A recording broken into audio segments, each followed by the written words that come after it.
But I don't think that that the purpose of science is to understand reality. This may go to what you're saying. I think the purpose of science is to advance technology. I don't think reality can be understood, and that it's absolute hubris for science to, cloak itself in the mantle of philosophy. All it's for is to make better toys, or if you're nuts, better weapons. And ultimately, there's not going to be any closure in the effort to understand. And I think that the thing that you take away from psychedelics finally is that all models are provisional, that there is no truth. We talked at one point in here about Wittgenstein's phrase, true enough. True enough. True enough to get you to the gas station, true enough to get your taxes paid. But there'll be no closure on this stuff. We have to live in the light of the mystery. But I think we also said in here, it's the death of conversation if we glorify the mystery too much, because then, I'll be just like everybody else here and I'll announce that we're now going to have a meditation, which I've never done to you, I want to point out. Somebody wanted to say something. Well, with that in mind, I wonder how you can project an end to eternity at a certain time. Well, when I talk about what I envision it as boundary dissolution, if all boundaries dissolve, then, I am you and you are me and we are all together. It's a exfoliation of the human experience. I mean, the great boundaries are, the small boundaries are man, woman, self, world, and then the big boundaries are life, death, past, future. All of these will be dissolved into something like William Blake's divine imagination, and we will become our grandest dreams. And so the whole challenge is to dream a dream worthy of that dimension. I mean, it's a very interesting exercise. I don't know if you've ever done it. God, it comes close to being a visualization, I'm sorry to notice. But have you ever played the game, what would I do if I could do anything? First of all, you have to wrap your mind around the concept, anything. What would I do if I could do anything? And I used to think about it in terms, for some reason, for me, it takes the form of an architectural fantasy. First of all, I just locate myself in the house featured in last month's Architectural Digest. Then from there, I would begin to work it out. Well, if you could do anything within a few minutes of entering into that exercise, you're unrecognizable to yourself. I mean, you don't even have to exist in a forward-flowing casuistry of 3 dimensions. You can be a number of species, and all possible sexes. You can be translocated at many points in time. You begin to realize that you are tremendously limited by your assumptions, and that this is sort of what I imagine death is. It's release into the divine imagination, and if you're blown up in an airliner or something, then immediately after dying, you're just a dead person. But then you begin to unfold and test the boundaries. And, as James Joyce says in Finnegan's Wake, up nient, prospector, you sprout all your worth and woof your wings. And that's just in the first 30 seconds that you woof your wings, and then you are able to assume, to divide your consciousness, to assume any form, to be any place, to know anything. Anything recognizable as human, I think, would quickly drop away or would just become a tiny and familiar touchstone that you would occasionally return to touch. And somehow the dying, which occurs to each one of us, that's the microcosm of the planetary and historical process that we're caught up in. It's the thing that we hate most of all. We fear it. We really get agitated when death is raised as an issue. James Joyce called it the Grim Reaper, a blessing in disguise. If you want to be phoenixed, come and be parked. Meaning, you have to die to fully exfoliate into this dimension.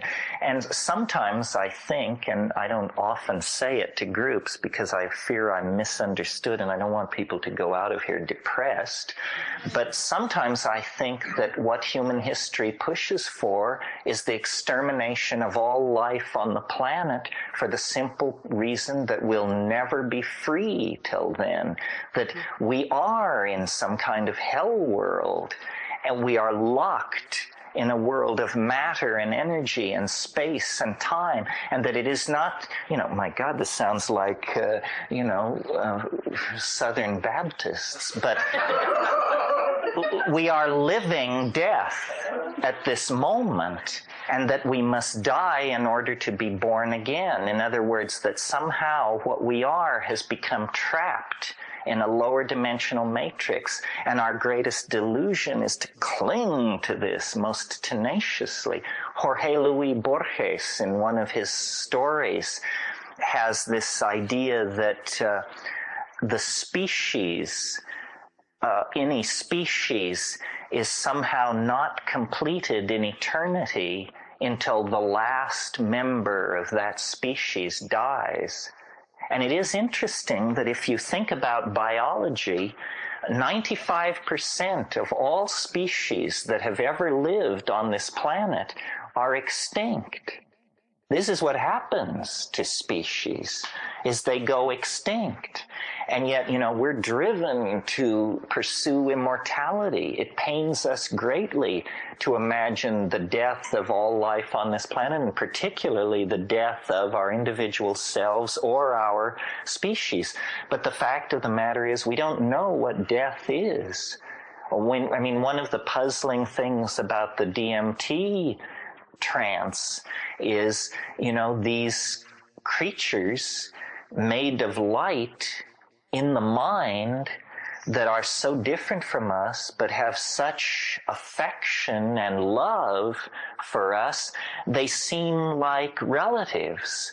They seem like, dare we whisper the word, they seem like ancestors. And yet, we would rather believe that they were aliens from Zeta Reticuli or elves in a parallel continuum than apply Occam's razor to the phenomenon and say, since we are the only intelligent entities that we have ever contacted in this universe, these things which we contact in our minds in the center of the DMT flash, they must be human beings of some sort. But they don't look like human beings. But they love us so much and understand us so well. Well, is it possible that the kind of human being they are is a dead human being? That we're actually breaking through into an ecology of souls? If we say that the psychedelic experience is an experience of boundary dissolution, and if we say that DMT is the strongest of all psychedelics, then may it not be that it is dissolving the most resistant of all barriers, which is the barrier between the living and the dead, and that what you actually come into is the antechambers of eternity for a brief glimpse. If you were to take that rap and properly translate it into Witoto or Muinani or something like that and go to the Amazon and query those folks, they'd say, well, of course. I mean, your own Merciliade tells you that shamanism depends on the spirit ancestors. And for all the credit we give shamanism, we've never actually come to grips with the possibility that shamans really do work with the spirit ancestors, that there really is an ecology of transmaterial human beings in a nearby continuum that can be approached by a boundary dissolving drug. And it's because, we, and certainly I, and certainly proven by this rap tonight, are obsessed with technological explanations of it and how it's going to be the flying saucers, it's going to be the time machine or the collapse of the quantum vector or something like that. But because the forward thrust of our technology is toward immortality. I mean, that's what's gnawing at the back of our minds. And yet what may actually be coming toward us, orthogonal, meaning at right angles to the historical process, is the dissolving of the barrier between the living and the dead, which is so unsettling and mind-boggling to us that we'd take a flying saucer invasion any day over having that happen to us. And yet it's very, very late in the game. Human nature is going to have to undergo a radical, vertical translation of some sort if we are to avoid the extinction of ourselves and all life on the planet. Well, maybe that's what it was for. If we believe that we were always embedded in the machinery of nature, that we could never act outside the purposes of nature, then this must be what it's for. It's very interesting in embryology. I think most people think, of a fetus in the womb. As you all know, we begin as very fish-like creatures in the womb, and then out of what are essentially little paddle mitts, the human hand appears. And I think most people think that the tissue retracts tightly and that the human being emerges. But if you've seen fetal stages in bottles in medical schools, what's actually going on is that cells die off. A massive amount of dying goes on in the womb in order that the human form may emerge out of the fetal form. The webbing between the fingers doesn't retract. Those cells die and are released into the amniotic fluid. The growth of the fetus involves the death of millions and millions and millions of cells. So we are born. We are, you could almost say, sculpted into life by the hand of death. I feel as nervous about all this as you must. But, this is what we're here for, right? To stretch the envelope. Yeah. A few days ago, I was talking to a friend of mine, and he wanted to tell me the story of sitting in the presence of a 104-year-old Vietnamese monk. And the guy had basically kept his mouth shut, the monk, hadn't said much around the monastery where he just sort of cleans up. But then he announced he wanted to talk about meditation. And he opened his remarks by saying, "We are all luminous beings.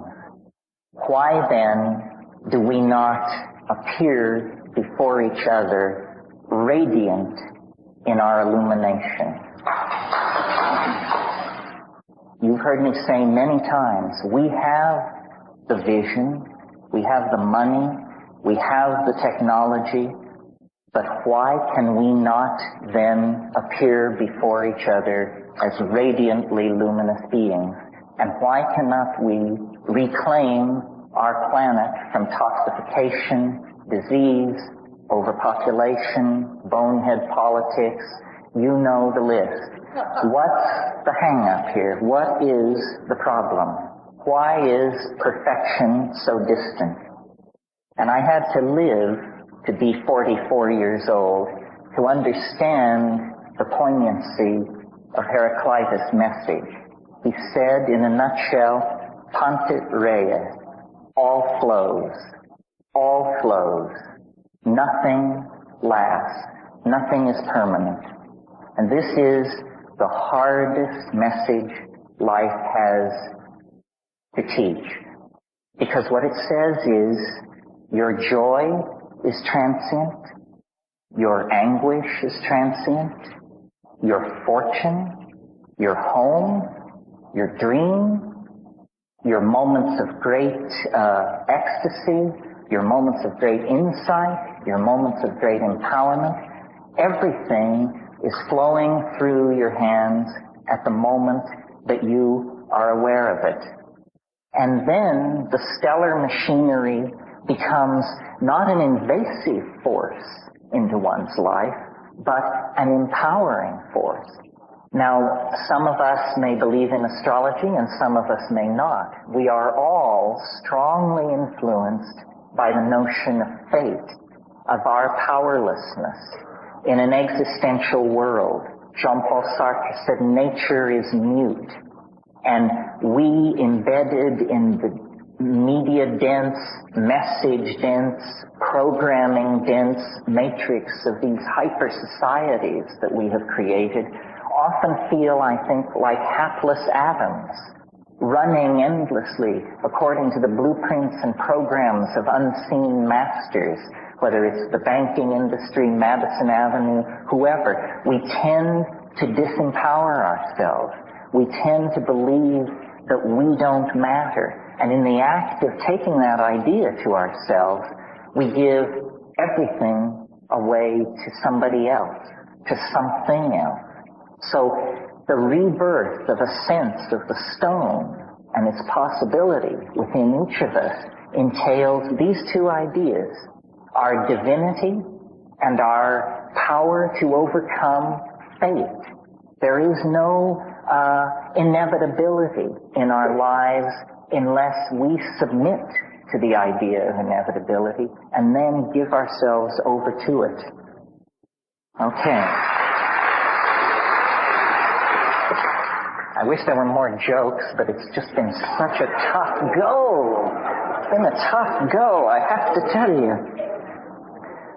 Where can we look in the world to see some confirmation of what I'm saying? How can we draw it down from being, an airy-fairy rap of a bardic Irishman? Well, I think that the place to look is history. Now, if you go to the academies, to those ivory towers that Tim was talking about, and ask what is history, they will tell you that it's a random walk, an endlessly pointless fluctuation. Empires rise and fall, migrations of people come and go, that it is essentially meaningless. I don't believe this. I don't even think there's strong evidence for it.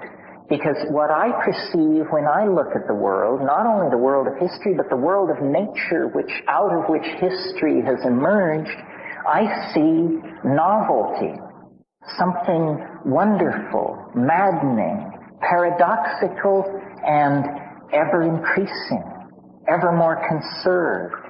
Every iota of novelty that comes into existence is somehow saved and passed on. That's why when we walk or drive down Melrose, we see Egyptian fashion motifs. We see fashion statements drawn from the 14th century, the 2nd century, Assyria, Egypt, Angkor Wat. All of the novelty of history coalesces in the living moment. It's always been that way. Every society in the moment of its existence has lived as a resonance, a completion, and a distillation, good alchemical word, a distillation of what has preceded before. And so the alchemical idea that spirit can be redeemed from matter begins to get teeth when you connect the idea of spirit up to the idea of novelty, which has not ordinarily been done. But, novelty is the life of the party, and the life of the party is to be high-spirited. And this is what we need to focus on as the thread in the dark labyrinth of the prison of the material world that can lead us back to the light. The universe is an engine for the production of novelty. It always has been since the first moment of the Big Bang 25 billion years ago. Simpler states have been replaced by more complex states, which have then set the stage for yet greater complexity. Well, the drift of this, then, is that the emergence of language and tools and culture and higher ideals like courage and love and self-sacrifice, these are not flukes, sports, mistakes. These are further steps along the way in the process of the great alchemical furnace of being, heating and casting and dissolving and recasting and purifying and recasting alchemical gold. And so, hard as the world may appear, dark as the hour may appear, in reality, we exist in a dimension of greater opportunity, greater freedom, greater possibility than has ever been. The challenge, then, is to not drop the ball, is to know this and to act on it and to slough off all the leeches and backhandlers and weasels and crypto-fascists who want to deny that and turn man into a machine for their own purposes. Dare we say the P word? It was psychedelic. What psychedelic means is getting your mind out in front of you by whatever means necessary so that you can relate to it as a thing in the world and then work upon it. Now, I said a few minutes ago that magic was the key.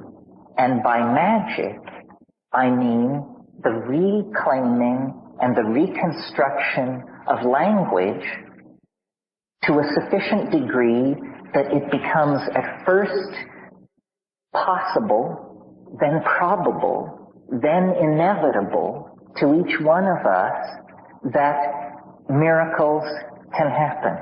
Miracles can happen. The Grateful Dead have a song, "We need a miracle every day." We do need a miracle every day. Well, is that too tall an order? I don't think so. I don't think so. Years ago, one of these talking vegetables said to me,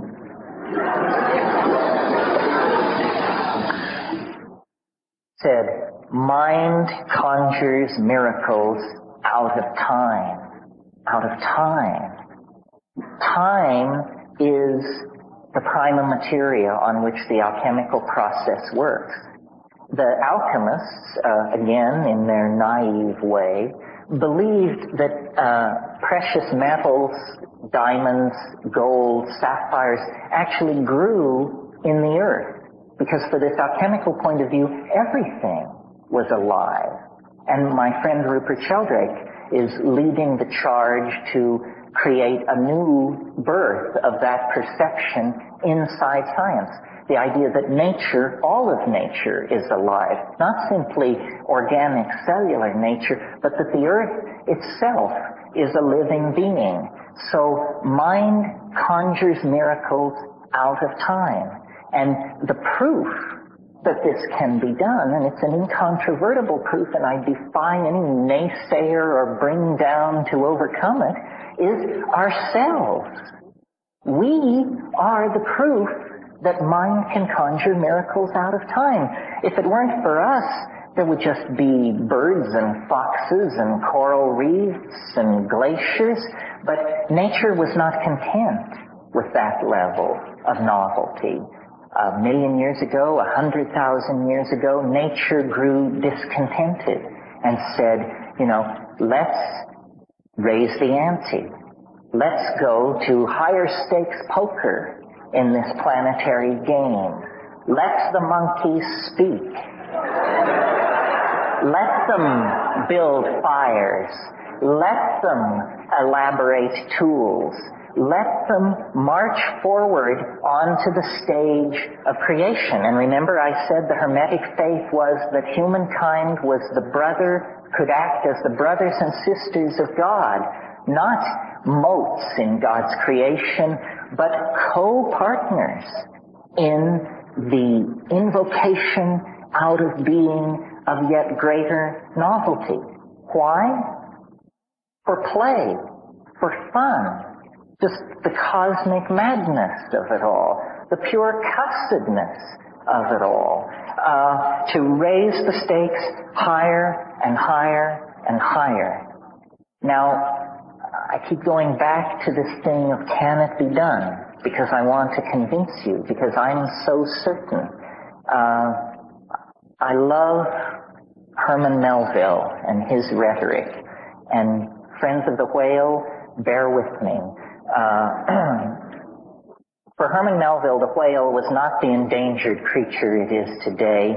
It was the dark cosmic god of Christianity that haunts us and tries to pull us down. And there's a wonderful speech in Moby Dick where Starbuck, the first mate, you remember, wimpy little Starbuck, he stood for Christian right reason. And he says to Captain Ahab, to seek revenge on a dumb brute seems blasphemy. And Ahab says, blasphemy, Starbuck? Speak not to me of blasphemy. I would strike out the sun if it insulted me. For could it do that, then could I do the other. For there is ever a sort of fair play. And that's the point of that draft. There is a sort of fair play. You've been told from the cradle that the deck was stacked against you. Fall of man, original sin, so forth and so on. It's bullshit. It's absolute bullshit. There is a sort of fair play. And if you can get in touch with that in your life, when Muhammad wouldn't come to the mountain came to Muhammad. That's fair play. And if you can have that perception, the world will begin to work for you. It will begin to move toward you as the mountain moved toward Muhammad. The mushroom said to me once, nature loves courage. Nature loves courage. And I said, what's the payoff on that? And it said, it shows you that it loves courage because it will remove obstacles. You make the commitment, and nature will respond to that commitment by removing impossible obstacles. Dream the impossible dream, and the world will not grind you under. It will lift you up. This is the trick. This is what all these teachers and philosophers who really counted, who really touched the alchemical gold, this is what they understood. This is the shamanic dance in the waterfall. This is how magic is done. It's done by hurling yourself into the abyss and discovering that it's a feather bed. And there's no other way to do it. This is why I have always taken the position that as modern people, we can't go out and set armies marching or launch religions, and who would want to anyhow. But to the people who say adventure has fled, it's all humdrum, I just know, that they have forgotten the 5 grams of psilocybin sitting in their refrigerator.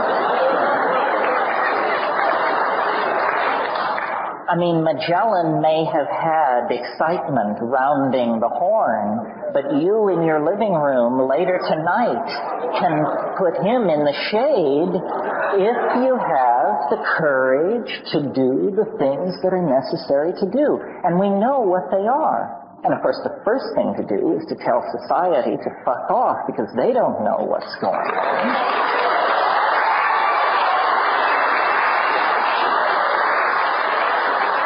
This is a matter between the person and the plant, the person and the planet.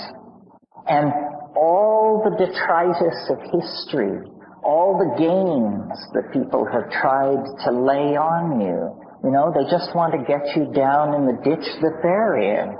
We know this because Aboriginal societies have never broken the faith. The living gnosis is still there, not for people who paint themselves blue and dance around buck naked, but for us as well. But it takes an act of courage, not a weekend at Esalen, not a trip to the ashram where they tell you that if you'll sweep up for a dozen years, then they'll hand on a whammy. No, the speed with which you can reach depth is under 45 seconds if you know where the elevator shaft is.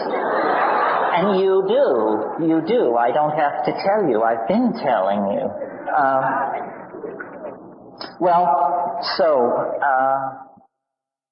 The cauda pavones, the peacock's tail. Now, the physical basis of this is, if you've ever played around with metal and fire, you know that there are certain metals that when they pass through a certain temperature range,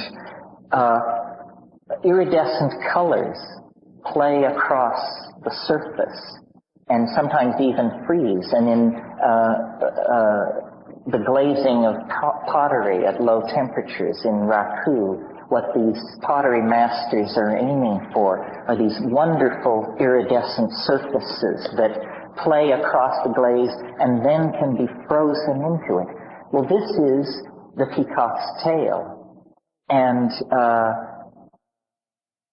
in alchemy, this was thought to precede the final whitening, the passage into the pure, the goal, really. And rather than see the present world as exclusively a vale of tears and a black prison, and none of these metaphors are mutually exclusive. You see, the alchemists, the great strength of alchemical thinking, and the way in which it is completely antithetical to science, and in fact why science has so much contempt for it, is because the alchemists had the wisdom to see that everything occurs in the presence of its opposite. That it's not either or, it's both and. They call this the coincidentia oppositorum, the coincidence of opposites, the union of opposites. This is a great truth, because I think all of us live under the rubrics of, am I good? Am I bad? Am I lazy? Am I obsessed? And the answer is that it is never one or the other. It does a tremendous injustice to being to ignore the union of opposites. Now, science, in order to do its work, which is essentially a technological work, not a deep philosophical work, it's a minor art, science. That's all it is. It's a minor art. It's the art of the physically possible.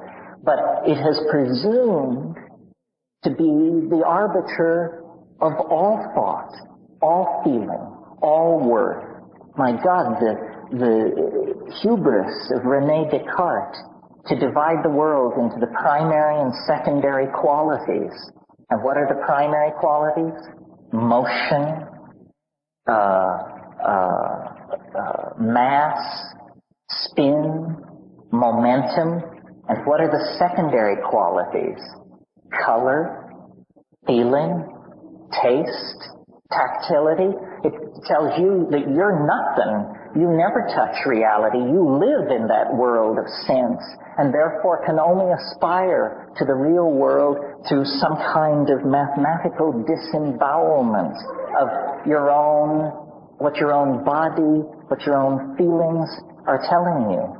So in the Cau de Pavones, the peacock's tail, this is where the contradictions meet and generate heat and light and an excruciating sense of poignancy and meaning and identity.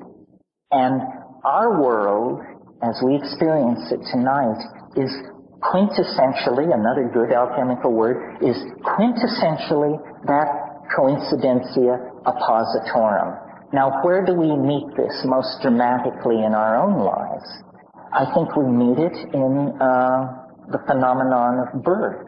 If you had just parked your flying saucer in the bushes and came from a world where sexuality was unknown and people were grown in vats or something, and you came upon a woman in the act of giving birth, it would appear to be a catastrophe in progress, a tragedy at the limit of tragedy.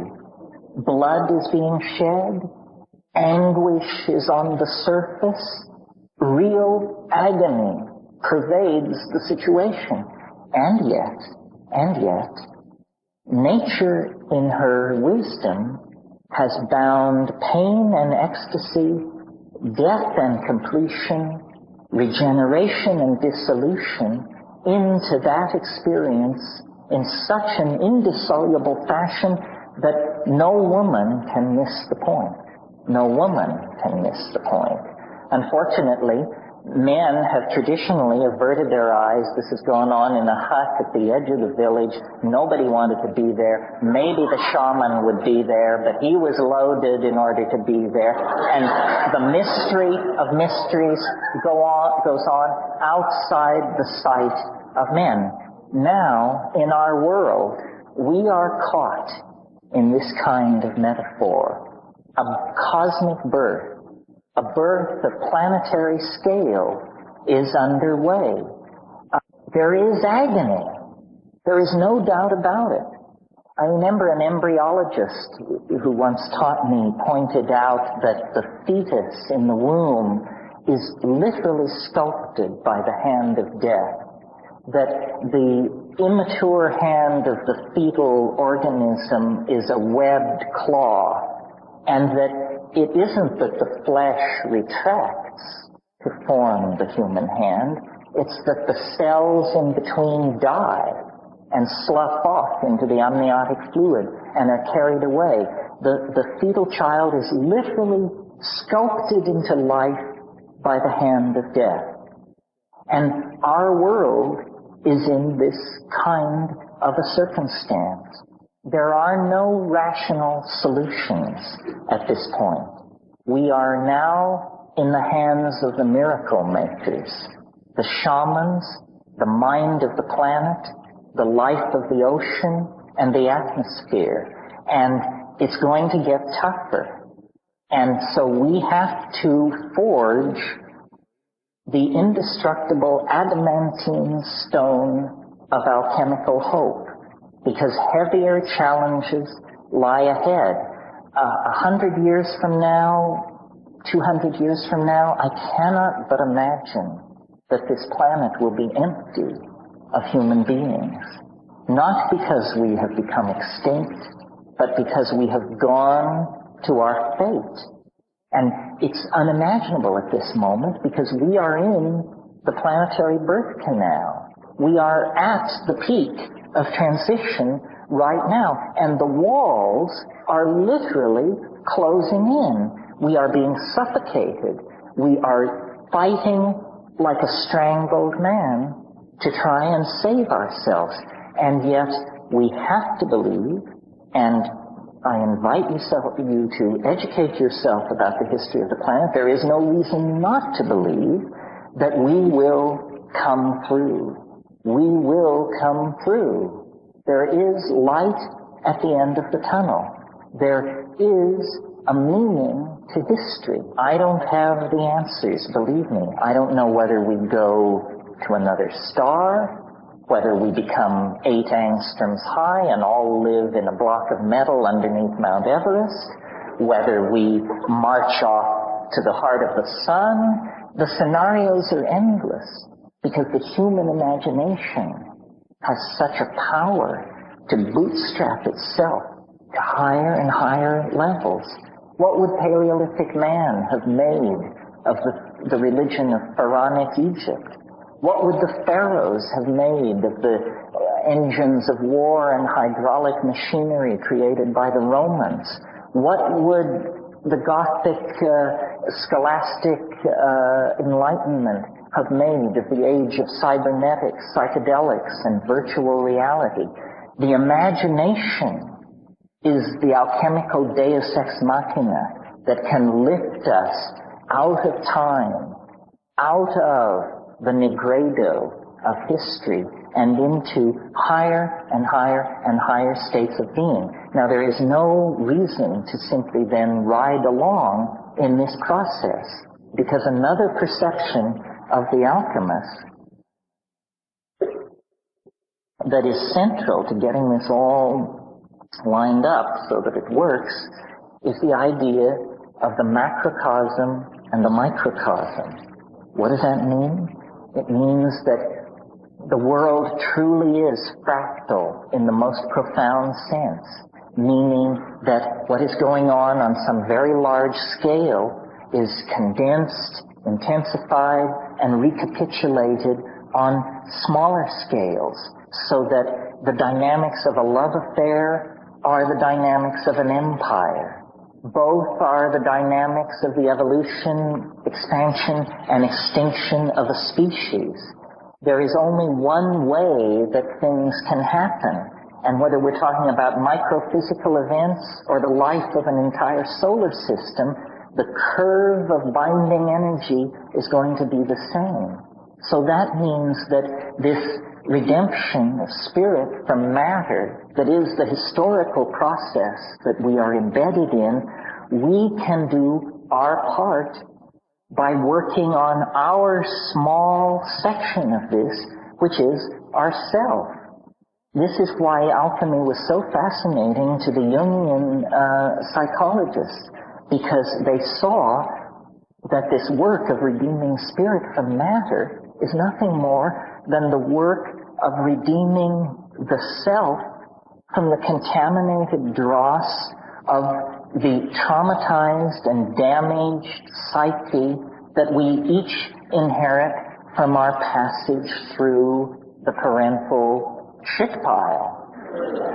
We each have that gift to deal with. That nigredo is within ourselves, and this is why we're in therapy, and this is why we take psychedelics and meditate or do whatever we do, because we all have this dross within us, and this is a great gift. It means that we can begin consciously the process of distillation and sublimation and casting of ourselves into that golden being, that luminous creature that this 104-year-old Vietnamese monk sensed and evoked to my friend.